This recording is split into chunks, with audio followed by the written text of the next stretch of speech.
శుక్లాంబరధరం విష్ణుం శశివర్ణం చతుర్భుజం ప్రసన్నవదనం ధ్యాయేత్ సర్వవిఘ్నోపశాంతయే. భగవంతుడు కనపడతాడా? భగవంతుడు పురాణాల్లోనూ ఇతిహాసాల్లోనూ చదువుకునే ఊహ మాత్రమేనా? వాస్తవంగా ఇప్పుడు కనిపిస్తాడా? అవును, ఇప్పుడు కనిపిస్తాడు. రామకృష్ణ పరమహంస చెప్పినట్టు నువ్వు నేను మాట్లాడుకున్నట్లు చక్కగా నిన్ను పలకరిస్తారు. అలా బృందావన్లో బన్కి బీహారీ గుడిలో చూడవచ్చు. గుడిలో అడుగు పెట్టగానే మధుర పరిమళం మనసును చుట్టేస్తుంది. రాధే రాధే అంటూ నామస్మరణంతో మార్మోగిపోతుంది. ఆ అందమైన నయనాలు చూస్తే ఇక చూపు తిప్పుకోలేము. అక్కడ ఉన్న ప్రతి ఒక్కరూ రాధా గోపికలా మారిపోతారు.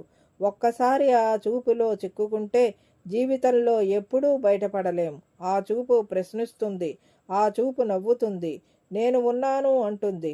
తను మాత్రమే లోకంలా, తన లోకంలో నేనులా. ఈ మేనుకు ఇక స్పృహ ఉండదు. ఎందరో ఐఏఎస్ ఐపీఎస్లు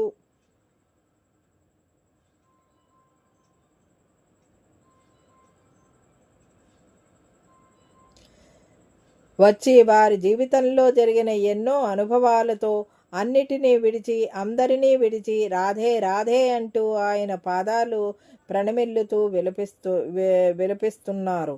హరిదాస్జీ అనే ఓ గొప్ప గోస్వామి ఉండేవారు.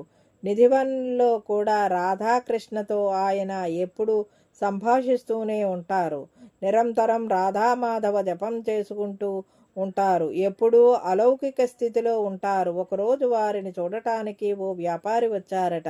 ఒట్టి చేతులతో వెళ్ళకూడదు అని ఓ ఖరీదైన సెంటు బాటిల్ తీసుకుని వెళ్ళారట. గురువుగారు, ఈ అత్తరు రాధాకృష్ణకు సమర్పించండి అన్నారట. వారు ఓ చిరునవ్వు నవ్వి ఆ అత్తరు తీసి పొదలో వేశారట. పాపం వ్యాపారి మనసులో చాలా మదన పడ్డారట. ఇక నేను వెళ్ళి వస్తాను గురువుగారు అన్నారు.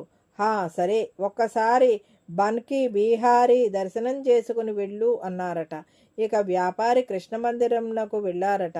వెళ్ళగానే గుడి అంతా తాను తెచ్చిన సెంట్ సువాసనతో గుబాళిస్తోందట.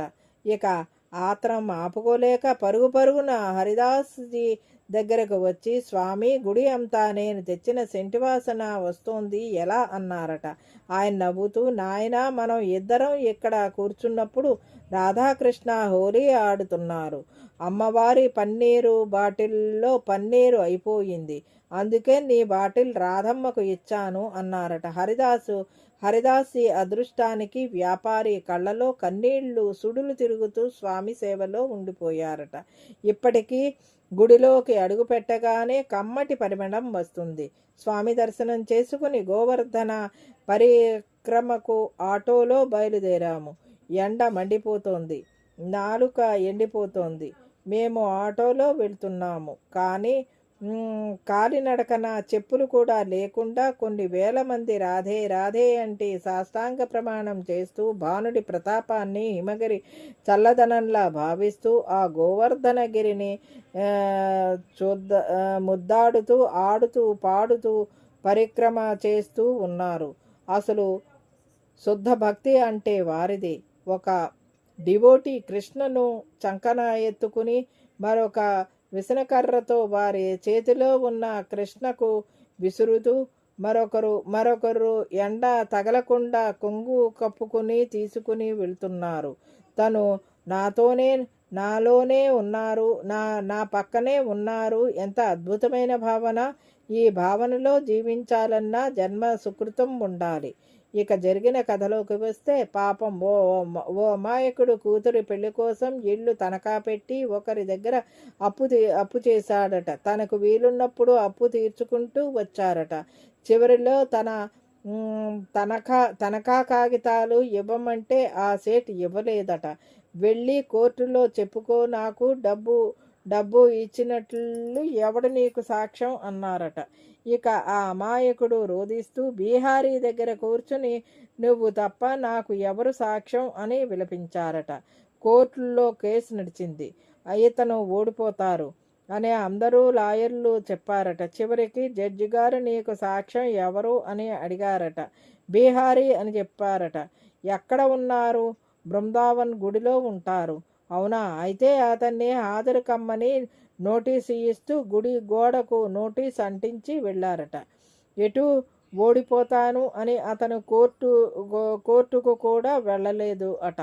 తీర్పు ఇచ్చే రోజు కోర్టులో అటెండర్ బీహారీ బీహారీ అని పిలిచారట. ఓ నడివయసు వ్యక్తి నల్లటి కంబళి కప్పుకుని చేతిలో కర్ర పట్టుకుని చిరునవ్వుతో కోర్టులో అడుగుపెట్టి నేనే సాక్షిని అన్నారట. జడ్జి గారు డబ్బులు ఇవ్వటం నువ్వు చూసావా అన్నారట. వెంటనే ఏ ఏ తేదీలలో ఏ సమయంలో ఎంత రొక్కం ఇచ్చినదో చెప్పారట. ఆ రసీదులు సేటు బీరువా 3వ అరలో ఉన్నాయి అని చెప్పారట.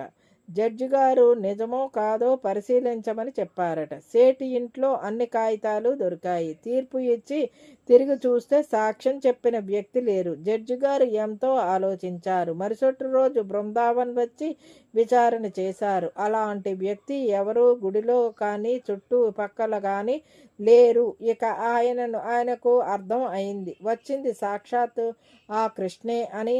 తన జాబుకు రాజీనామా చేసి బీహారీ సేవలో ఉండిపోయి జడ్జి బాబాగా పేరుగాంచి ఆ బృందావనంలో కలిసిపోయారట.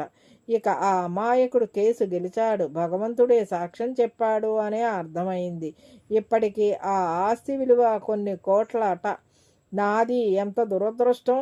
నేను తనను చూడలేకపోయాను అనుకుని మాకు కూడా ఆ స్వామి దర్శనం ఇవ్వకపోతారా అని రోజు పరిక్రమ చేసేవారికి భోజనం మంచినీళ్లు ఇస్తూ మానవ సేవ చేస్తున్నారు. ఎందరో మహానుభావులు ఇప్పటికీ అక్కడ ఉంటూ ఆయన దర్శనం పొందుతూ జన్మధన్యం చేసుకుంటున్నారు. ఇదండి ఈనాటి వీడియో. ఈ వీడియో కనుక మీకు నచ్చినట్లయితే లైక్ చేయండి, షేర్ చేయండి, కామెంట్ చేయండి, సబ్స్క్రైబ్ కూడా చేయండి. మరిన్ని వీడియోలు కావాలంటే బెల్ ఐకాన్ని నొక్కండి. Thank you for watching.